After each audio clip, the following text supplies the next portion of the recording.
పెద్దాపురం ప్రజలందరికీ పేరు పేరున నమస్కారాలు.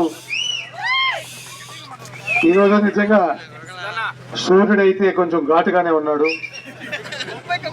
అయినా కానీ ఇంత పెద్ద ఎత్తున ధన్యవాదాలు. మీకు స్వాగతం పలికినందుకు మీ పేరు పేరున ధన్యవాదాలు చెప్పాలి. అందరికీ ధన్యవాదాలు. మా పెద్దవా మీకు కూడా మీరు జాగ్రత్త. ఈ ఎండ బాగా ఎక్కువగా ఉంది, కొంచెం నీడలోనే ఉండు, నీళ్ళు ఎక్కువ తాగు, అన్ని విధాలుగా జాగ్రత్త తీసుకోండి అని చెప్పి మీ అందరికీ మళ్ళీ సూచన ఇస్తున్నాను. కానీ ఈ ఇబ్బంది అయితే కొంచెం పడాల్సిన అవసరం ఉంది. అవసరం ఎందుకుందంటే 7 రోజుల్లో ఎన్నికలు రాబోతున్నాయి. సరిగ్గా 7-8 రోజుల్లో ఎన్నికలు రాబోతున్నాయి. ఈ 5 సంవత్సరాలు ఏ విధంగా మీ భవిష్యత్తు అంతా మారిందో, ఏ విధంగా మీ అందరికి ఎంత మేలు జరిగిందో చూసిన తర్వాత ఇంకో 5 సంవత్సరాలు మాత్రం కొనసాగాలంటే మన జగన్మోహన్ రెడ్డి గారు కావాలి. దాంట్లో ఎట్లాంటి డౌట్ లేదు. ముందు చంద్రబాబు గారి హయాంలో 14లో ఏం చెప్పారు మీ అందరికీ? రుణమాఫీ చేస్తా అన్నాడు. చాలా మంది నమ్మారు, ఆయన ఓటు వేశారు, ఆ రోజు గెలిపించారు.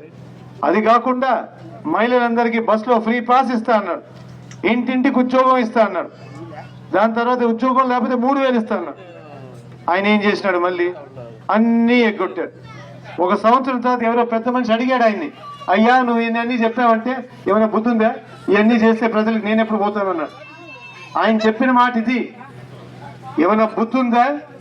ఇవన్నీ చేస్తే ప్రజలకి ఇవన్నీ చేస్తే నేనేం కావాలన్నాడు. అట్లాంటి మనిషి ఒకసారి మీ అందరు బాగానే బుద్ధి చెప్పారు. మన ముఖ్యమంత్రి గారు వచ్చిన తర్వాత ఆయన మీకేం హామీ ఇచ్చాడో మొత్తం అమలు చేసి ఒక్కటి కూడా మిగలకుండా అన్ని అమలు చేసి దానికన్నా కొన్ని దగ్గరలో ఎక్కువ కూడా చేసి ఇచ్చాడు. ఆ పరిపాలన, కొత్త పరిపాలన తీసుకొచ్చాడు. సచివాలయం అనే వ్యవస్థ పెట్టాడు, ఇంటింటికి వాలంటీర్ పెట్టాడు. ఒక్క రూపాయి లంచం లేకుండా ఇంటింటికి సేవలు అందించాడు మన ముఖ్యమంత్రి గారు. వాలంటీర్ క్యాష్ పట్టుకొని వస్తున్నాడంటే, ఒక వాలంటీర్ ఇంటికి క్యాష్ పట్టుకొని ఇంటికి వస్తున్నాడంటే దాని అర్థం ఏందమ్మా? అంటే 1వ తేదీ కదా అది. ప్రతి 1వ తేదీ పెన్షన్ పట్టుకొని మీ ఇంటికి వచ్చి పెన్షన్ అందించాడా లేదా?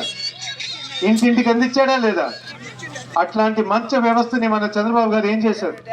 ఈ 2 నెలలు వాళ్ళని పక్కన పెట్టాలన్నారు, వాళ్ళు పని చేయకూడదన్నారు.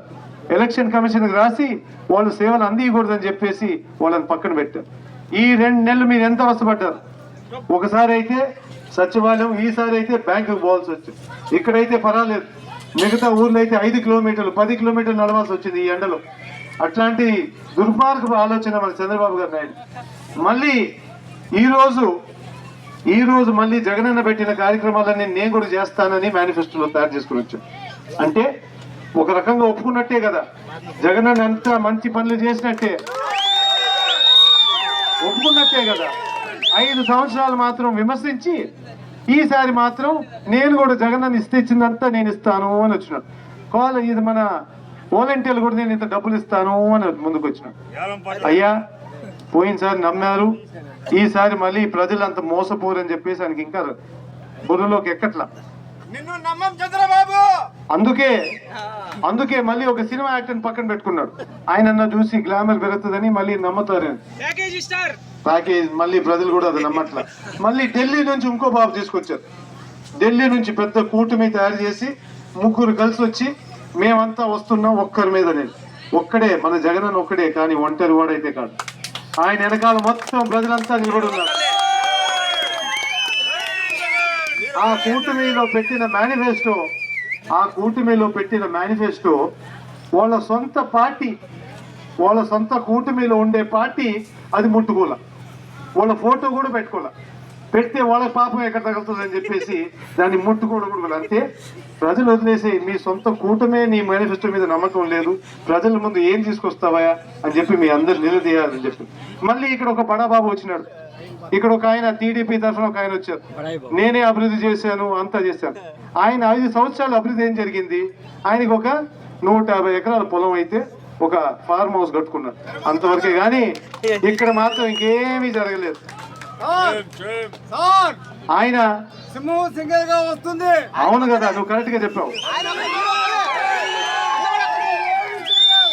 అది అందుకు వాళ్ళంతా పొత్తులు పెట్టుకొని అసలైన పొత్తు మర్చిపోయినారు. అసలైన పొత్తు ఏంటంటే ప్రజలతో పొత్తు పెట్టుకునే పొత్తు. ప్రజలతో మమేకం అవ్వాలి. ప్రజలకు ఒక మాట ఇచ్చిన తర్వాత దాని మీద నిలబడాలి. ఈరోజు జగనన్న ఒక మాట ఇస్తే నువ్వు క్యాలెండర్లో రాసేసుకోవచ్చు. ఇదిగో ఈ రోజు ఇది నాకు ఇంత వస్తుంది, నాకు ఈ రోజు అమ్మఒడి వస్తుంది, ఈ రోజు చేయితో వస్తుంది, ఈ రోజు ఇది వస్తుంది అని చెప్పేసి అన్ని క్లారిటీగా ఉంటుంది. దాంట్లో ఎట్లాంటి ఇబ్బంది లేదు. మన పిల్లల పెళ్లి కానీ, పిల్లల భవిష్యత్తులు కానీ, మన సొంత వ్యాపారం కానీ అన్నిటి మీద మనం ఆలోచించుకొని ఏ విధంగా చేయాలో ముందుకు పోవచ్చు. చంద్రబాబు గారు చెప్తే ఏమైనా నమ్మకం ఉందా? ఆయన చెప్తే అస్సలు నమ్మకం ఉందా? అట్లాంటి మనిషి మళ్ళీ ఈ రోజు వచ్చి ఓటు అడుగుతున్నాడంటే మనం ఏం చేయాలి చెప్పండి? బుద్ధి చెప్పాలి కదా. అందుకే మే 13వ తేదీ ఫ్యాన్ గుర్తు 2 ఓట్లు అయితే వేయాలి. 2 ఓట్లు, ఒకటి వచ్చి ఎమ్మెల్యేకి, ఒకటి వచ్చి ఎంపీ గారికి. ఎంపీ గారు అయితే మన విజయసాయి రెడ్డి గారు. ఆయన మన ప్రభుత్వంలోనే 2వ స్థానంలో ఉంటాడు. మన ప్రాంతానికి ఏం కావాలో, ముఖ్యంగా ఏఎస్పేటకి 50 కోట్ల లిఫ్ట్ ఇరిగేషన్ ప్రాజెక్ట్ నేను చేస్తాను అని చెప్పేసి ఆయన హామీ ఇచ్చినారు. ఆ 50 కోట్లు ఖర్చు పెట్టామంటే ఈ మొత్తం చుట్టుపక్కల గ్రామాలన్నిటికీ నీళ్లు అందేటట్టు, మన దూబుగుంటలోనే దాదాపు 10,000 ఎకరాల ఆయకట్టు నీళ్ళు అందేటట్టు ఆయన చేస్తాడు. ఈ పక్కల గ్రామాలు కూడా అన్నిటికీ నీటి వ్యవస్థ వచ్చేటట్టు మనం పూర్తిగా ప్రయత్నం చేయొచ్చు అని చెప్పేసి మీ అందరికీ మనవి చేస్తున్నాం. అందుకు చాలా ముఖ్యం. ఎవరు చెప్తారో, ఒక మేనిఫెస్టోలో ఒక మాట చెప్తే మాత్రం అమలు చేసే పార్టీ, చేసే నాయకుడు. అయితే మనం ఏం చేయాలి? ఫ్యాన్ స్పీడ్ పెంచాలి. అందుకు ఒక్కసారి జై జగన్. 5 సంవత్సరాల్లో మన ఊరికి జగనన్న పంపించిన నిధులు ఒకసారి మీ అందరికి గుర్తు చేయాలి. ఈ ఒక్క పంచాయతీకే జగనన్న పంపించిన నిధులు 6,89,00,000 ఏంటంటే అమ్మ ఒడి, రకరకాలుగా పథకాల గురించి. మళ్ళీ ఊరికి ఇచ్చిన నిధులు అభివృద్ధి కోసం 63 లక్షలు.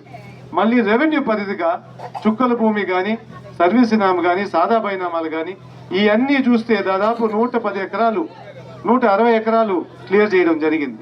అంటే 16 కోట్ల ఆస్తి మళ్ళీ రైతు పేర్లు పెట్టడం జరిగింది. వాళ్ళకి ఒక ఆస్తిగా మార్చి ఈరోజు మన గ్రామంలోనే దాదాపు 160 ఎకరాలు.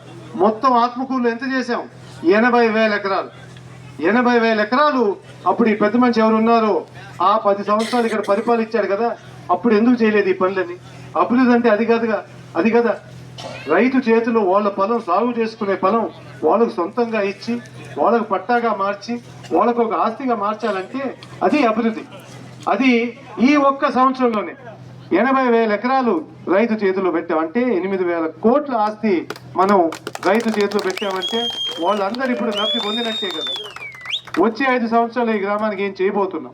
సిమెంట్ రోడ్లు 3.5 కిలోమీటర్లు, గ్రావెల్ రోడ్డు 2.5 కిలోమీటర్లు, సైడ్ కాలువలు 2.5 కిలోమీటర్లు, అంతా కలిపితే 3,60,00,000 రూపాయలు. 3,60,00,000 రూపాయలు తప్పకుండా నేను బాధ్యతగా తీసుకొని వచ్చే 5 సంవత్సరాల్లో పూర్తి చేస్తానని చెప్పి మీ అందరికీ హామీ. నా పక్కన శ్రీను కోసం నేను మళ్ళీ అందరికీ గుర్తు చేస్తున్నాను. ఎప్పుడు కలిసినా కానీ ఎప్పుడు వచ్చినా కానీ నా దగ్గరికి ఆయన మాట వచ్చి ఊరు అభివృద్ధి తప్ప ఆయన సొంత అభివృద్ధి ఎప్పుడు మాట్లాడలేదు. ఎప్పుడు కానీ ఇట్లాంటి అంటుందమ్మా, ఊరి అభివృద్ధి తప్ప ఇంకేమి మాట్లాడేతారు.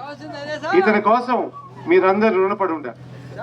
ఆయన మనసు ఎంతో మంచి మనసు. ఎందుకంటే నేను కూడా గమనించాను, మంచి గ్రామం గురించి కోరుకుంటూ, గ్రామ ప్రజలు క్షేమం గురించి కోరుకుంటూ ప్రతి ఒక్కసారి వాళ్ళు మీకోసం పోట్లాడుతున్నాడంటే చాలా గొప్ప మనిషి.